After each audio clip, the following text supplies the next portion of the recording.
আসসালামু আলাইকুম। কেমন আছেন আপনারা সবাই? আশা করছি সবাই অনেক বেশি ভালো আছেন। সবাইকে আবারও একবার আমন্ত্রণ করছি সাদামাটা রান্নাঘর অ্যান্ড ব্লগসের আরেকটি নতুন ভিডিও দেখার জন্য। আজকে আমি আপনাদের মাঝে শেয়ার করছি আলু আর গাজর দিয়ে মজাদার নাস্তা রেসিপি বা টিফিন রেসিপি। ঘরে যদি একটা আলু আর একটা গাজর থাকে তাহলে ঝটপট এই নাস্তাটি তৈরি করে নিতে পারবেন। ছোট বড় সবাই কিন্তু অনেক পছন্দ করবে। তো চলেন দেখি তৈরির পুরো প্রস্তুত প্রণালী আপনাদের মাঝে শেয়ার করি। এখানে আমি একটা বড় সাইজের আলু আর একটা গাজর আগে থেকে খোসা ছাড়িয়ে কেটে ধুয়ে রেখেছি। এখন গাজর আলু সেদ্ধ করে নেব। একটা হাঁড়ির মধ্যে দিয়ে দিচ্ছি পর্যাপ্ত পরিমাণ পানি।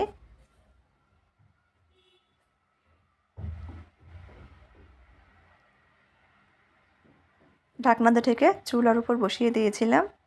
দেখেন সেদ্ধ হয়ে গেছে। একটা বাটিতে উঠিয়ে নিয়েছি। খুব ভালোভাবে ঠান্ডা করে নেব।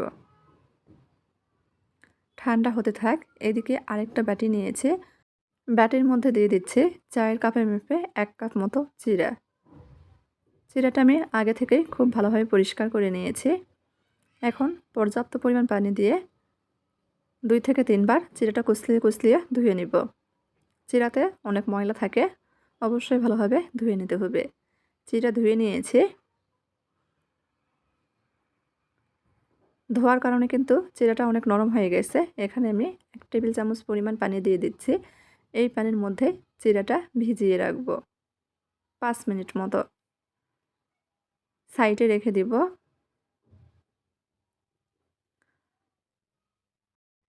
এই সময়ের মধ্যে আলু গাজর খুব ভালোভাবে ঠান্ডা হয়ে গেছে। এখন গ্রেটার দিয়ে গ্রেট করে নিচ্ছি।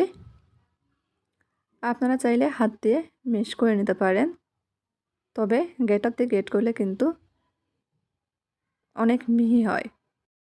হাত দিয়ে ম্যাশ করলে এর মধ্যে কিন্তু অনেক দলা বা শক্ত ভাব থাকতে পারে।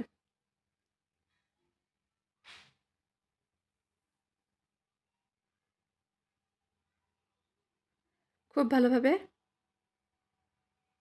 গ্রেট করে নিয়েছি। দেখেন কতটা মিহি হয়েছে।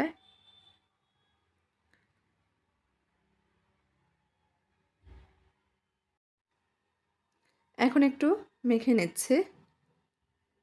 ভিডিওর এই পর্যায়ে এসে যারা লাইক দেননি তারা প্লিজ একটা লাইক দিয়ে পুরো ভিডিও দেখার চেষ্টা করবেন।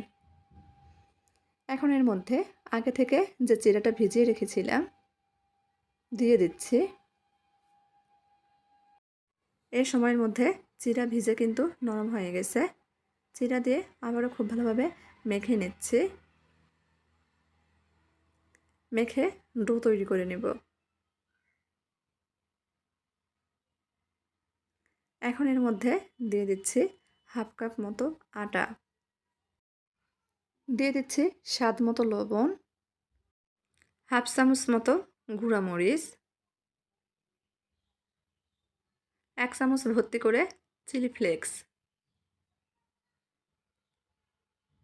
একটা মিহি কুচি করা কাঁচামরিচ, ছোট সাইজের একটা পেঁয়াজ কুচি দিয়ে দিচ্ছি। দিয়ে দিব সামান্য পরিমাণ ভাজা জিরার গুঁড়া, ধনিয়া গুঁড়া আর 1/2 চামচ মতো ম্যাগি মশলা। আবারও খুব ভালোভাবে মেখে নেব। আমরা এখানে আটা ব্যবহার করেছি। আটাটা বাইন্ডিংয়ের কাজ করবে। যখন আমরা নাস্তাগুলোর শেপ দেব তেলে ভাজার সময় আর খুলে যাবে না বা ভেঙে যাবে না।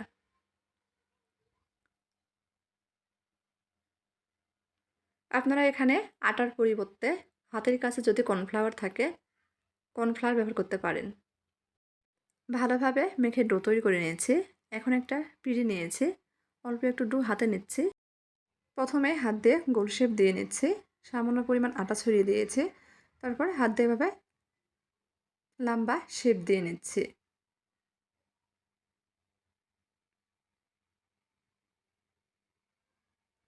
চেষ্টা করছি চারপাশে যেন সমান হয়।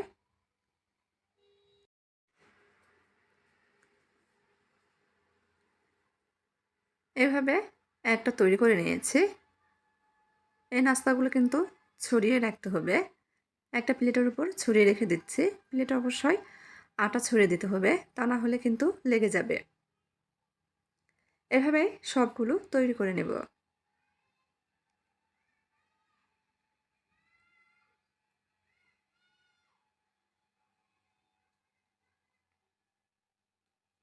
সবগুলো তৈরি করে নিয়েছি।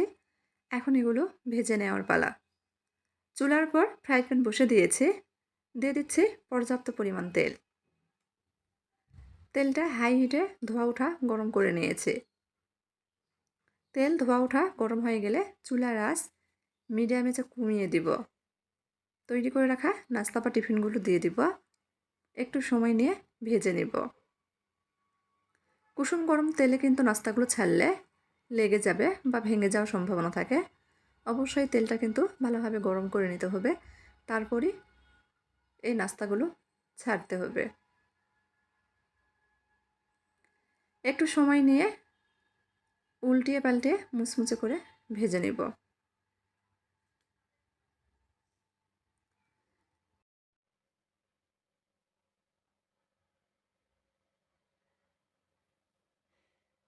ঘরে যদি শুধুমাত্র গাজর আর আলু থাকে, ঝটপট এই নাস্তাটি তৈরি করে বাচ্চাদের টিফিন বক্সে দিতে পারেন।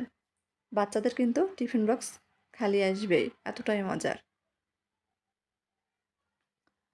উল্টিয়ে পাল্টিয়ে মুচমুচে করে ভেজে নিয়েছি। এখন তেল ঝরিয়ে উঠিয়ে নিব।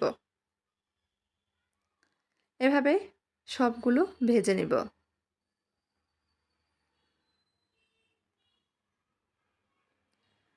সবগুলো ভেজে নিয়েছি, পরিবেশন করে নিয়েছি।